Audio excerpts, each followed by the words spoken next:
Hello and welcome to another edition of Wheels Boy.喂，我听不见。Sorry about that. If you know any Chinese other than ni hao, one word you're highly likely to know is the word "wey," usually yelled at 100 decibels on the phone by some middle-aged auntie or uncle. Well, say hello to WEY, the car brand. Founded in 2016 as an upmarket SUV brand from Great Wall, it vainly uses the family name of company chairman Wei Jianjun, or Jack Wei in English. Sales commenced in 2017 with the VV7. What we're driving today is the VV7 GT, which launched earlier this year, which WEY refers to as having a fastback coupe style. The GT comes in three main versions. The standard model, which comes in 2 trim levels, a PHEV performance model, and the Brabus limited edition pimped up version. The car has GT in its name, and indeed it looks like an American muscle car, one that's been put through a crusher and then jacked up. Up to the C-pillar, the car is largely identical to the original VV7. With its angular final window and the shark tooth on the roof, it cuts an aggressive stance. In fact, Great Wall refers to the front as having a panther-like bionic face, whatever that means. A flowing waistline running from behind the front wheels creates an angular look, with the roofline flowing down into it at the back. Despite the squat look created by the line running down from the roof to the rear hatch, it is in fact slightly longer than the regular VV7, measuring in 4,774 millimeters. Not only is it quite a big SUV, but its wheelbase is quite long at 2,950 millimeters. With WEY, Great Wall sets out to create an upmarket brand, whereas previously Chinese brands occupied the cheaper segments of the market. One of the most visual cues of luxury when it comes to cars is the interior. It's not only about materials, but the overall aesthetics, how well things are thought out, and just generally how everything integrates together. There is obviously some similarity with the current Mercedes interior look, with circular air vents including a triple cluster in the center of the dashboard and the floating infotainment system.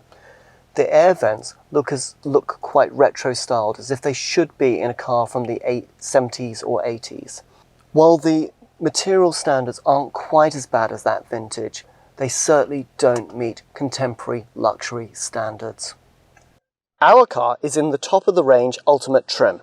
Prices for the standard VV7 GT models start at RMB 191,800 and go up to RMB 205,800. That's about 23,800 euros to 25,500. The Brabus and PHEV versions are considerably more expensive. While soft touch materials are attempted, they're not even as good as, say, in a Geely. The electric backrest adjuster on the seat also has rough, sharp edges, which I thought I'd cut myself on. Where the car does better is with the equipment level, with items such as 360-degree surround camera for reversing, necessity given the near zero visibility otherwise in confined spaces. There is also a digital rear view mirror. While legroom in the back is quite good, I can only comfortably fit 3 fingers between my head and the roof. I'm about 1.75 meters. Passengers also get air vents and USB chargers. There is an electric tailgate for access to a rather small boot space which offers no parcel shelf. The seat folding mechanism is overly complicated, requiring using 2 hands, one on catch right at the tailgate and the other at the top of the seat.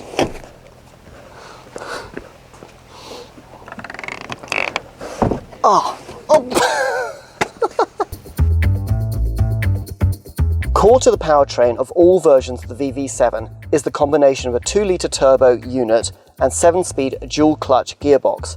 Power is a highly respectable 167 kilowatts, 224 horsepower. Earlier, I referred to the Brabus version as pimped. That was deliberate. It hasn't been tuned, and the engine delivers exactly the same power as in the standard GT. In fact, if performance is your main consideration, the PHEV version is the one for you. When driving, one of the first things you notice is that the acceleration is quite brisk. The GT does the Century 0 to 62 miles per hour in 7.3 seconds, which is over 1 second faster than the regular VV7, thanks to what WEY calls a catapult launch system. It is accompanied by a synthetic engine noise, which at first is entertaining, but after a while becomes quite annoying. There are 3 driving modes: Eco, Normal and Sport. There doesn't seem to be that much difference between Eco and Normal, but in Sport there is a discernible difference with the acceleration. One plus point with the car is the powertrain integration, plus it also has paddle shifters. Although the suspension is a little less soft than on some Chinese cars, it could be tighter. The car with its relatively long wheelbase is certainly set up more for comfort, and equally, as it's only front-wheel drive, it has no off-road capability. Steering is a bit tighter and more refined than in many of the local competitors, but again, it is far from European standards. What is also worth mentioning is how bad the fuel economy is. The official figure is 7.7 litres per 100 kilometres, but our car is currently showing over 20. The accuracy is also questionable, because at some points it shows 0, especially when you lift your foot off the accelerator. One way of rectifying this would be possibly fitting some sort of stop-start system. 12 years back, I drove the Great Wall Hover and labelled the car pretty vacant. A lot has happened in the intervening time. Firstly, Hover became a separate brand, Harvel, and today Great Wall mainly produces pickup trucks and SUVs. Great Wall has become one of the 3 private companies leading the emergence of the mainstream Chinese car industry. WEY is a statement of that emergence and the intent of taking it further. Originally, the brand was meant to be China only, but for some years they've had the name WEY registered in Australia, and now they're talking about exporting to as yet unnamed markets.